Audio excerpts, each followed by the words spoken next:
She didn't raise her voice at first. She smiled, the kind of smile that makes your stomach tighten. The clipboard hit his chest. HOA violation, she said, loud enough for the whole street to hear. A quiet suburban afternoon turned heavy. The man didn't argue. He didn't shout. He just looked down at his daughter's chalk drawings on the driveway and nodded. That's when her smile disappeared. You people never learn, she snapped, stepping closer. Too close. Neighbors watched from behind curtains. No one stepped out. Then her hand slid into her purse. Metal caught the sunlight. A knife. The little girl froze. The man raised his hands. For one terrifying second, everyone understood this was no longer about rules, this was about power. And just when it seemed like no one would stop her, a voice from behind said, "Put down. I saw everything." And that's when her world began to collapse. If you're watching this video right now, pause for just a moment and tell me something. What city are you watching from? Drop your city name in the comments below, whether you're in New York, Texas, California, or a small town most people have never heard of. I read every single comment. And before we go any further, if you enjoy real-life stories filled with emotion, tension, and moments that completely change lives, make sure you subscribe to the channel right now. These aren't just stories, they're lessons, warnings, and reminders of how fast things can go wrong or right. Today's story is about power and what happens when it's abused. It's about a woman who believed a clipboard gave her authority over everyone around her. Someone who enforced rules not for order, but for control. It's also about a quiet father, a man who avoided conflict, a man who thought staying silent would protect his child. And it's about one ordinary afternoon in a peaceful neighborhood that almost turned into a crime scene in a matter of seconds. Because sometimes danger doesn't arrive loudly. Sometimes it smiles. Sometimes it wears the mask of rules and regulations. But every story like this has a turning point, a moment when the balance shifts, a moment when someone unexpected decides they've seen enough. What happens next shocked an entire community and ended one person's power forever. So stay with me until the very end, because the final reveal doesn't just deliver justice, it forces you to ask yourself one uncomfortable question. If you were standing there that day, would you have spoken up? Now, let's begin the story. Willow Creek Estates was the kind of neighborhood real estate agents love to brag about. Tree-lined streets curved gently through rows of nearly identical houses, each with manicured lawns, freshly painted fences, and mailboxes that matched down to the exact shade of black. On warm afternoons, American flags fluttered quietly, and early mornings smelled like cut grass and coffee brewing behind closed doors. From the outside, it looked peaceful, safe, controlled. And that word, controlled, was the reason everything stayed so perfectly in place. Willow Creek had an HOA, and the HOA had Linda Harrington. Linda had lived in the neighborhood for 12 years, longer than most residents. She was in her late 50s, always dressed neatly, hair perfectly styled, posture rigid like someone constantly standing at attention. She never rushed, never stumbled over words, never appeared unsure of herself. She didn't need to raise her voice to command attention. People listened because they were afraid not to. As head of the HOA Compliance Committee, Linda treated the neighborhood like her personal kingdom. She walked the streets daily, with a clipboard tucked under her arm, sunglasses perched just low enough to peer over when she wanted to make someone uncomfortable. And she always wanted to make someone uncomfortable. She knew the rules by heart, not just the main ones, but the fine print, the obscure clauses most people never bothered to read. Grass could not exceed a certain height. Trash bins could not be visible from the street outside approved hours. Decorations had to be seasonal, tasteful, and approved. Driveways were not to be used for non-permanent markings. Violations meant warnings. Warnings meant fines. Fines meant pressure. And Linda loved pressure. Residents learned quickly that arguing with her only made things worse. One family had challenged a citation over their garden lights. Within weeks, they were hit with inspections for everything from fence spacing to mailbox placement. Another homeowner tried to report Linda for harassment. The complaint mysteriously went nowhere. People whispered about her in private Facebook groups and text chains. Just keep your head down. It's not worth it. She'll ruin you. So they complied. They trimmed their hedges. They erased chalk drawings. They smiled politely when Linda knocked, even when her eyes scanned their property like a searchlight. No one liked her, but everyone feared her. Except maybe one man. Marcus Reed had moved into Willow Creek Estates just over a year earlier. He didn't attend HOA meetings. He didn't join neighborhood barbecues. He didn't decorate his lawn for holidays. Not because he was rude, but because he was exhausted. Marcus was a single father. His wife had passed away 3 years earlier after a long illness, leaving him to raise their daughter, Ava, on his own. He worked nights at a hospital as a facilities technician, taking whatever shifts he could get. Sleep was a luxury. Peace was rare. Their house wasn't messy, just lived in. Sometimes the lawn went a little longer between cuts. Sometimes the trash bin stayed out an hour too late because Marcus was asleep after a double shift. And sometimes, on quiet afternoons, Ava would sit in the driveway with a bucket of chalk, drawing flowers, rainbows, and stick figures while her father watched from the porch. Those chalk drawings became her escape. School had been hard since her mother's death. Ava was shy, withdrawn, always worried about doing something wrong. Drawing made her smile again, even if only for a while. Marcus knew about the HOA rules. He'd skimmed the handbook when he moved in. He knew chalk technically wasn't allowed, but he also believed, foolishly, that some things didn't need enforcement. He was wrong. Linda noticed the chalk on a Tuesday afternoon. The sun was high. The street was quiet. Marcus had just returned from work and was sitting on the front steps, sipping coffee, trying to stay awake, while Ava colored the driveway. Linda stopped mid-walk. Her heels clicked sharply against the pavement as she turned and stared at the drawings. Her lips pressed together. Her hand tightened around the clipboard. She walked toward them slowly, deliberately, like a predator that knew its prey couldn't run. Marcus saw her coming. He recognized her immediately. Everyone did. Linda stopped at the edge of the driveway and cleared her throat. Ahem. Marcus stood up, already tired, already bracing himself. Yes, he asked calmly.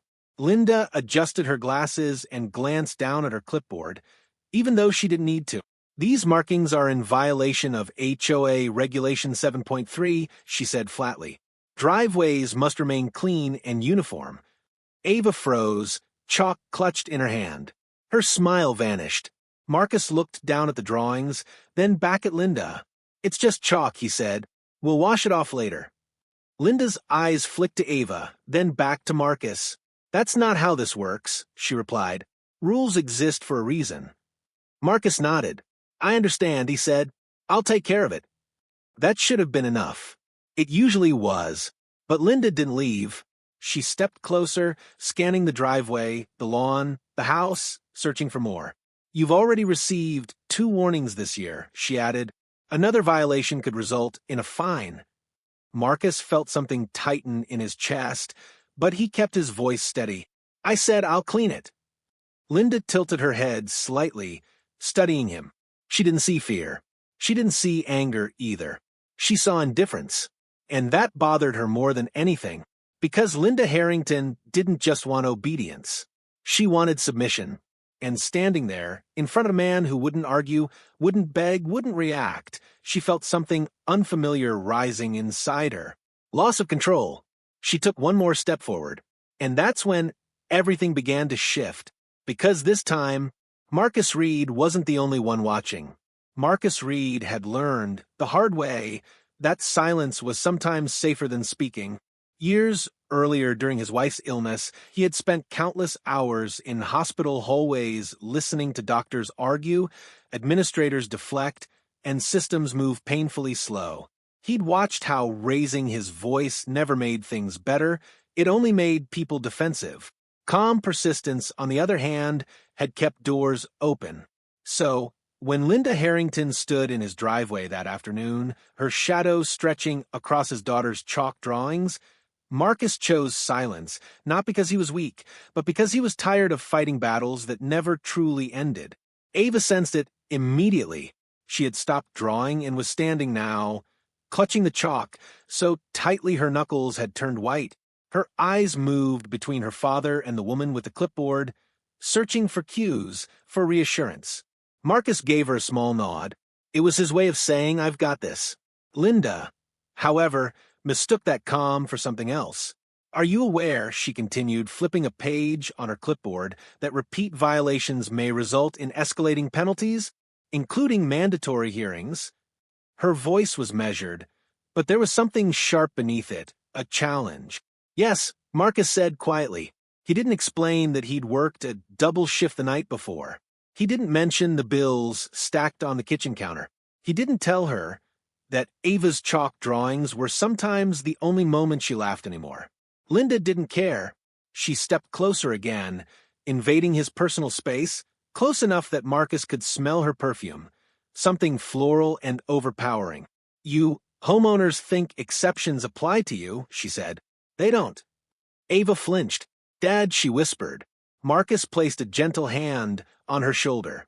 "It's okay," he said softly. Linda's eyes narrowed. "Children don't belong in HOA disputes," she snapped. "This is adult business." That was the moment Marcus looked directly at her.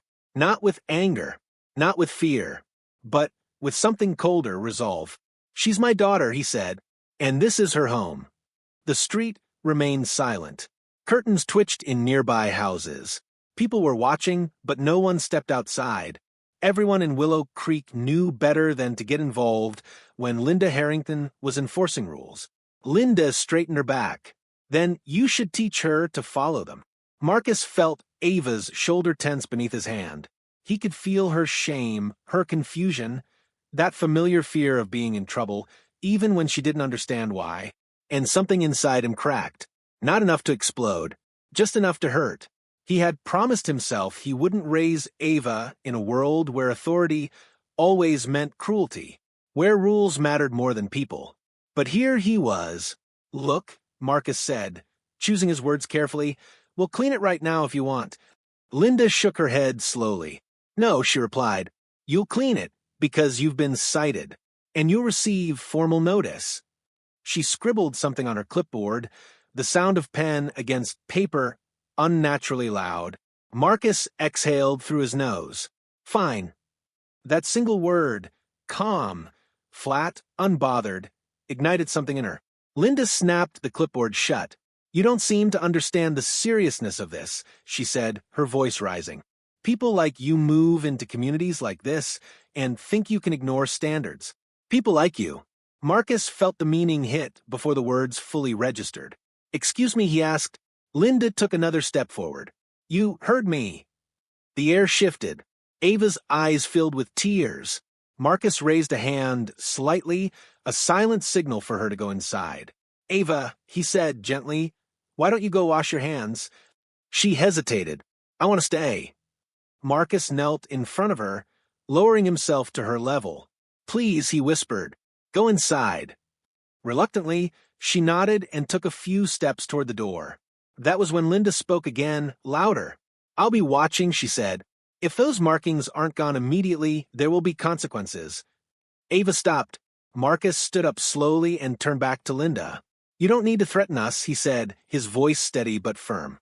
Linda laughed, a short, humorless sound. "I absolutely do." And then she did something Marcus didn't expect. She reached into her purse. At first, he thought she was pulling out her phone, maybe to take pictures, maybe to escalate things the usual way. But the object in her hand wasn't a phone. It was metal, small, sharp, reflecting sunlight. A knife. Ava gasped. Marcus reacted instantly, stepping between Linda and his daughter, raising his hands instinctively. "Hey," he said loud now, "that's not necessary." Linda's breathing had changed. Faster. Shallower. Her face was flushed, her eyes wide with something dangerously close to rage. "You think I don't have authority here?" she demanded. "You think you can disrespect me in my own neighborhood?" Marcus's heart pounded, but his voice remained controlled. "Put it down," he said. "This has gone too far." For a brief, terrifying second, it looked like she wouldn't. The street was still silent. No shouts, no footsteps, no help. Just a man, a child, and a woman holding a knife over a chalk-covered driveway. And then, from somewhere behind them, a calm, steady voice cut through the tension. "That's enough." Linda froze. Marcus didn't turn around yet, because he could already tell whoever had just spoken wasn't afraid. And that's when Marcus realized something he hadn't allowed himself to believe until that moment. They weren't alone anymore. For a split second after the voice spoke, no one moved. Not Linda, not Marcus, not Ava, who had stopped halfway to the front door. The words, "that's enough," didn't sound loud. They didn't need to. They carried the weight of authority, the kind that didn't demand attention, but commanded it. Linda's hand froze midair, the knife still clenched between her fingers. "Who said that?" she snapped, spinning slightly, her voice sharp with panic and disbelief. Marcus kept his eyes on the blade. He didn't dare turn his back. His hands remained raised, palms open, body positioned protectively in front of Ava. From behind them, slow footsteps approached. Measured. "Come." "I did," the voice replied. "And you need to put the knife down. Now." A man stepped into view from the sidewalk across the street. He was tall, broad-shouldered, wearing a faded navy jacket and jeans. His hair was streaked with gray, his posture straight without being stiff. One hand was raised, palm out, not threatening, not submissive. The other held a phone, camera clearly pointed toward Linda. "Linda Harrington," he continued, "you're being recorded." Her face drained of color. "What is this?" she demanded. "This is HOA business." The man shook his head slowly. "No," he said, "this is criminal behavior." Marcus felt a rush of relief mixed with disbelief. He recognized the man now, Daniel Morales.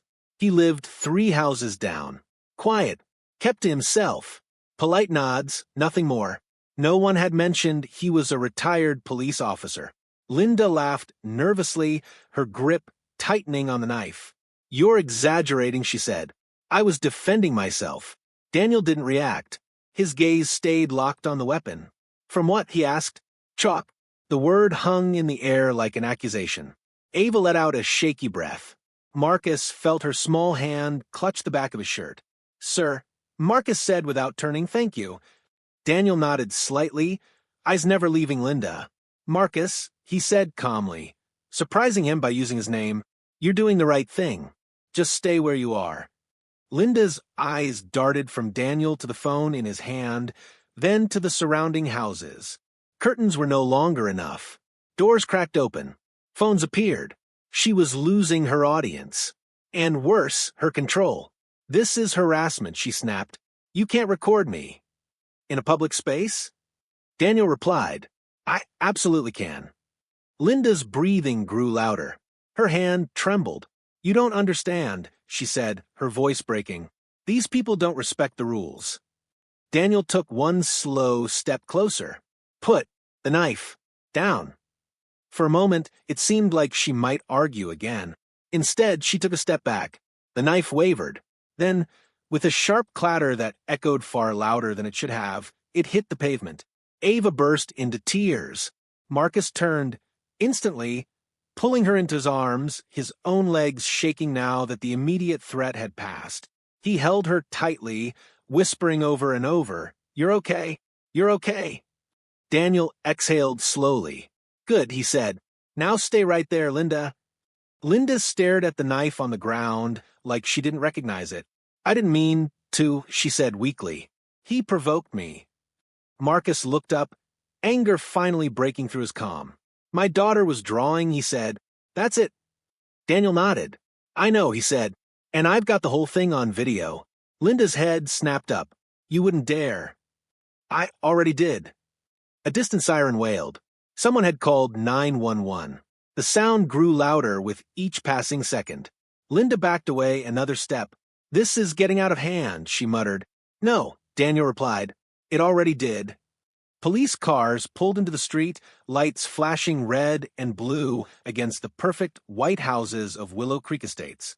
Neighbors stepped fully outside now, some recording, others whispering, all watching the woman who had ruled them for years stand shaking in the middle of the road. Two officers approached, hands resting near their holsters but movements calm and controlled. "Ma'am," one of them said, "step away from the knife." Linda complied without protest. Marcus felt Ava's sobs slow as he knelt beside her, wiping tears from her cheeks. "It's over," he whispered. "I promise." One officer picked up the knife, using a glove. The other listened as Daniel explained what had happened, showing them the video. The officers' expressions hardened as they watched. "This is serious," one of them said quietly. Linda's shoulders sagged. "I was just doing my job," she said again, this time almost pleading. The officer shook his head. "Your job doesn't give you the right to threaten people." Handcuffs clicked shut around her wrists. The sound echoed down the street like a final verdict. Gasps rippled through the crowd. For the first time in years, Linda Harrington wasn't walking away with a clipboard. She was being led away by police. As the squad car door closed, Marcus felt something unfamiliar settle in his chest. Not triumph, not revenge, relief. Daniel approached him, placing a reassuring hand on his shoulder. "You handled that well," he said. "Most people wouldn't." Marcus looked down at Ava, who clung to his arm but was finally breathing evenly again. "I didn't have a choice," he replied. "She comes first." Daniel nodded. "She always should." The sirens faded as the police car pulled away, and in the sudden quiet that followed, Willow Creek Estates felt different, like a spell had been broken. But the story wasn't over yet, because what happened next would shake the HOA to its core and expose more than anyone expected. The police car disappeared around the corner, its lights no longer painting the houses of Willow Creek Estates in red and blue. The street fell into an uneasy silence, the kind that comes after something irreversible has happened. Neighbors lingered outside, unsure whether to speak or retreat back into their homes. For years, they had watched Linda Harrington patrol these sidewalks like an unchallenged authority. Now, they were watching her leave in handcuffs. Marcus slowly stood, Ava still wrapped around his arm. "You okay?" he asked softly. She nodded, though her eyes were red and swollen. "Is she coming back?" Marcus didn't know how to answer that yet. Before he could speak, Daniel Morales stepped forward again. "I think it would be a good idea to get her inside," he said, gently nodding toward Ava. "She's been through enough." Marcus agreed. He led Ava into the house, closed the door, and sat with her at the kitchen table until her breathing steadied. When she finally went to her room, exhausted, Marcus returned outside. Daniel was still there. "So we're more neighbors now, closer, braver." "I didn't know you were a cop," Marcus said. Daniel gave a small smile. "Retired. 26 years. Homicide and domestic violence, mostly." That explained the calm, the control, the instinct to record before intervening. "I saw her walk up with that clipboard," Daniel continued. "Something fell off. She's been escalating lately." Marcus raised an eyebrow. "Escalating how?" Daniel gestured to the group of neighbors gathering nearby. "Why don't we talk as a community for once?" he said. For a moment, no one spoke. Then a woman stepped forward. Her name was Rachel, a nurse who lived across the street. "She fined me for my trash cans being out 10 minutes late," Rachel said. "I was coming off a 12-hour shift." Another neighbor, an older man named Frank, shook his head. "She threatened to put a lien on my house over a mailbox." He added, "A mailbox." The stories started pouring out. Linda had intimidated people for years. Late-night emails, surprise inspections, public shaming at HOA meetings. People had complained quietly, but never together. Fear had kept them isolated. Daniel listened carefully. "This video changes everything," he said. "It's not just assault. It shows a pattern." Marcus felt a knot form in his stomach. "Pattern of what?" "Abuse of authority," Daniel replied. "Harassment, intimidation, possibly more." That's when someone else stepped forward. A man Marcus barely recognized, younger, wearing a hoodie, hands shaking. "I recorded her too," he said quietly. "Last month. She threatened my mom." Phones started coming out. Videos, photos, emails, evidence that had been sitting in silence for years. Daniel nodded slowly. "This is how it starts," he said. "One person speaks up. Others realize they're not alone. Within hours, the video Daniel recorded had spread through neighborhood group chats. By morning, it had reached local social media pages. By noon, a local news station called. The headline was brutal. HOA board member arrested after pulling knife on resident during dispute. The HOA board called an emergency meeting that same evening. Marcus almost didn't go. He hated conflict. Always had. But Ava looked at him and said, "You should." So he did. The meeting room was packed. Linda's chair was empty. The HOA president, a man who had always backed Linda, looked pale as he called the meeting to order. "We are aware of the incident," he began, "and we want to assure residents that this behavior does not represent our values." Daniel stood. With respect, he said, "It represents exactly what happens when power goes unchecked." Applause broke out. The president tried to regain control. "We will be conducting an internal review." "No," Daniel interrupted. "Law enforcement already is." Silence. The board members exchanged nervous glances. Marcus stood next. "My daughter was threatened," he said, his voice steady. "And for years, you let this woman terrorize people." More applause. Louder this time. A vote was called. Linda Harrington was removed from the HOA, effective immediately. Policies were suspended pending review. And for the first time in Willow Creek Estates history, residents were invited to participate in rewriting the rules. When the meeting ended, something felt different, lighter. Outside, neighbors talked freely.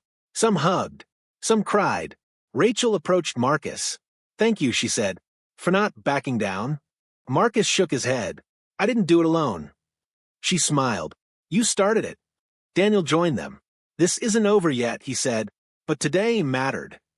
Marcus looked around at the people who had once stayed hidden behind curtains. They were visible now. And Linda Harrington? She was alone, facing charges, facing consequences, facing the truth she had tried to ignore. The witness she never expected hadn't just stopped her that day. He had given everyone else the courage to speak. And that kind of power was something she could never take back. The days following Linda Harrington's arrest felt unreal to the residents of Willow Creek Estates. For years, her presence had been constant, the clicking heels, the clipboard, the quiet threats dressed up as compliance. Now, suddenly she was gone, and in her absence, something unfamiliar settled over the neighborhood. Silence. Not the tense, fearful silence people were used to, but a cautious, curious quiet. The kind that comes when a storm has passed and everyone steps outside to see what's still standing. Marcus felt it immediately. The morning after the incident, he walked Ava to the school bus. For the first time since moving into the neighborhood, neighbors smiled openly. Some waved, others nodded with genuine warmth. "You okay, man?" Frank called from across the street. Marcus nodded. "Yeah, we're okay." Ava squeezed his hand. "Daddy," she whispered, "people are being nice." He smiled. "I noticed." But while the neighborhood began to breathe again, Linda's world was falling apart.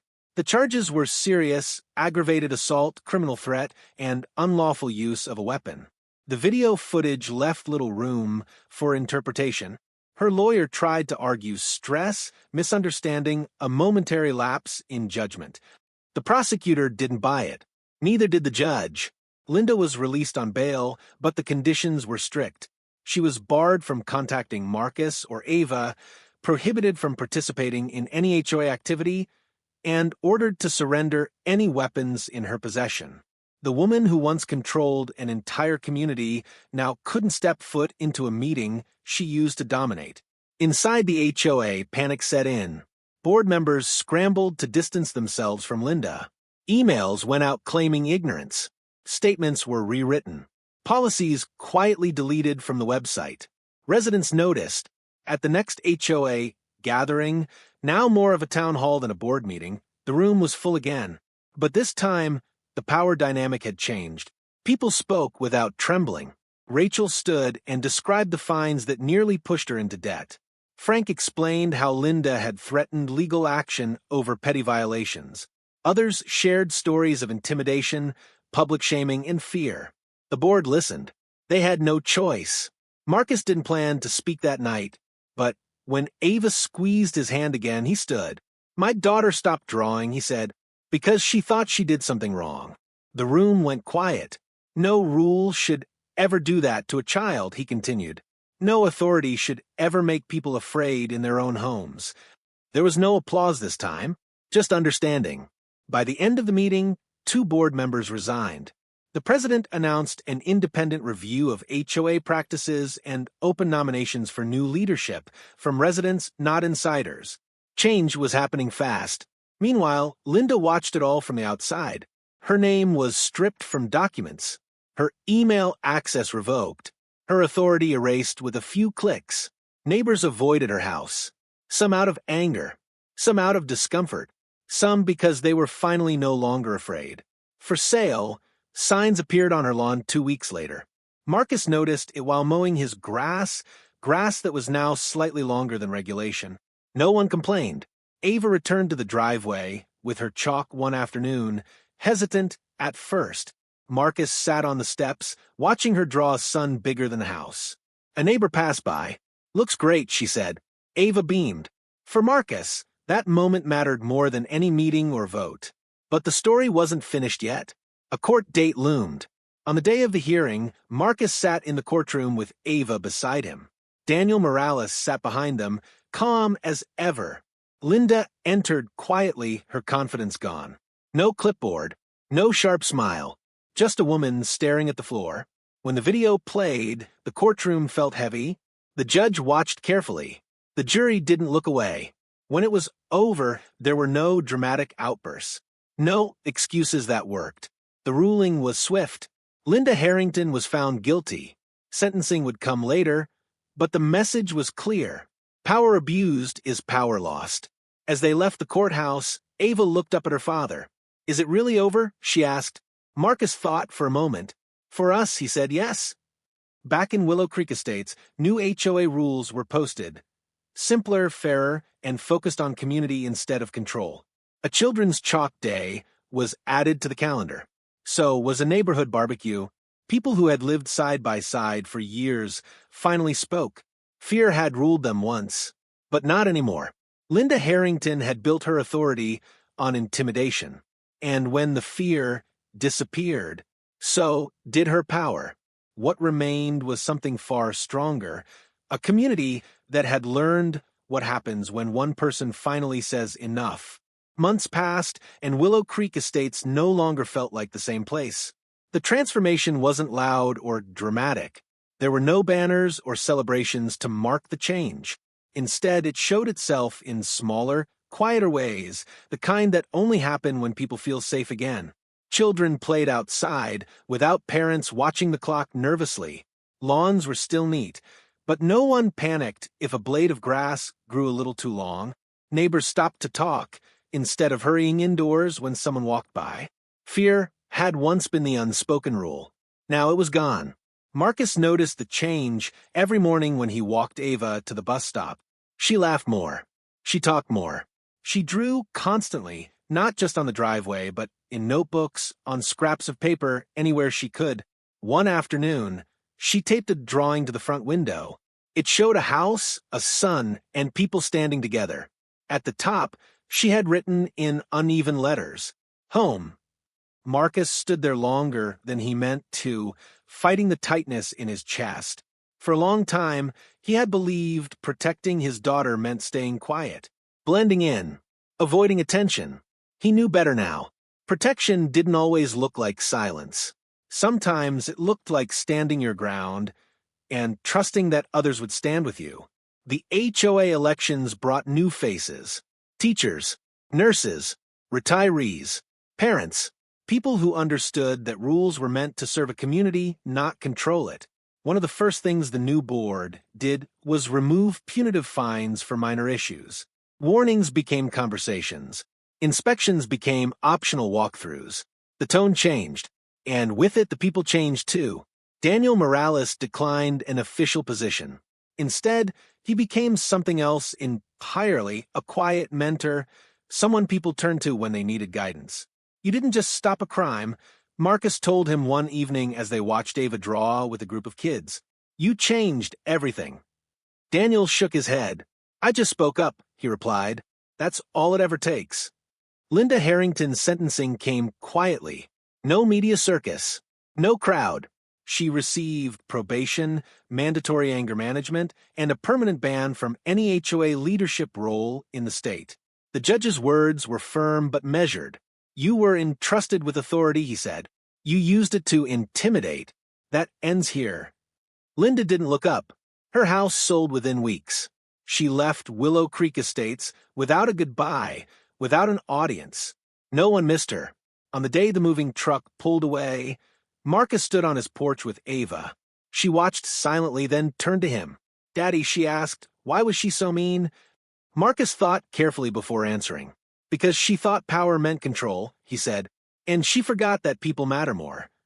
Ava nodded, satisfied. Life moved forward. The neighborhood held its first block party in years. Music played. Food filled the tables. Laughter echoed down the street that once fell silent under fear. At one point, Marcus realized something strange. He felt at home, not just in his house, but in the community around it. As the sun set, Daniel raised a cup in a quiet toast. To speaking up, he said. Marcus raised his. To listening, he replied. Ava raised her juice box proudly. To chalk, she said. Everyone laughed. And in that moment, the lesson of Willow Creek Estates became clear.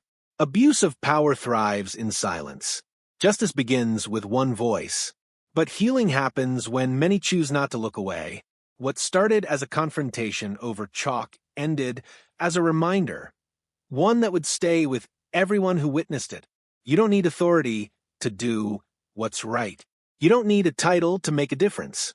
You just need the courage to step forward when it matters most. And sometimes that's enough to change everything.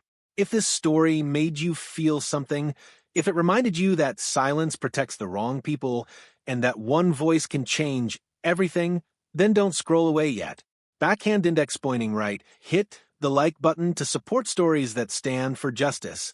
It helps this message reach more people who need to hear it. Pushpin, subscribe to the channel if you believe real-life stories like this matter, stories about courage, accountability, and ordinary people doing the right thing when it counts. Speech balloon, and now I want to hear from you. What would you have done in that moment? Would you have stepped forward or stayed silent? Drop your answer in the comments. And if you've ever witnessed power being abused, share this video. Someone out there might need the courage it gives, because justice doesn't start in courtrooms. It starts when people refuse to look away. See you in the next story.